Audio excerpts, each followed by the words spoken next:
I think it comes to no surprise that I'm terrible. I feel like everyone in life falls into two categories. Either you're weird, so you can't make me take my meds, Mom. A lot of times what I do to cover up the fact that I spell lower than a first grade level is I will purposely spell lower than a first grade level to the point where it's obviously a joke. You thought I was doing that to be funny, but it's actually because I have zero self-confidence and I don't want anyone to point out my mistakes. I mentioned this in a different video, but in elementary school, I was put into an honors program and everyone had to take spelling tests. And by everyone, I mean everyone except me, because I failed honors program and I didn't even care that I was the first one out.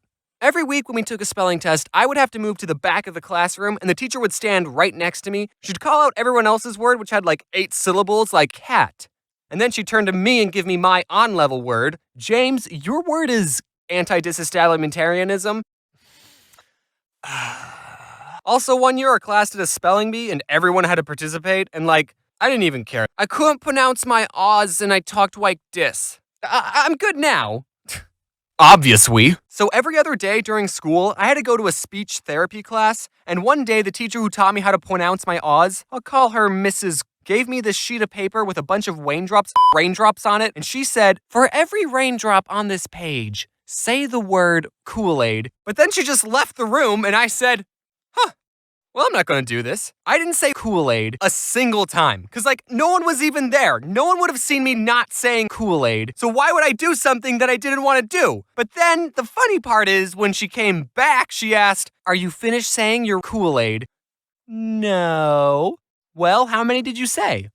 I didn't say any. You stupid child. And it was terrible.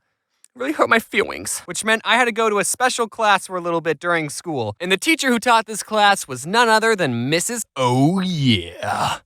I don't know why I said it like that. I don't remember anyone ever telling me I was special needs. I just remember going into speech therapy every other day, and then those classes slowly morphed into teaching me how to read and spell. And I remember the day when reading for me just clicked. Us three were given a simple sentence to read. It was about bees. It was so simple. It was literally just, to defend their hive from wasps, bees sting the wasp until it dies. And then Mrs. Kool-Aid asked us, okay, how do bees defend against wasps? And the other two kids said, they sting them. And I said, what? You morons? Didn't you weed this?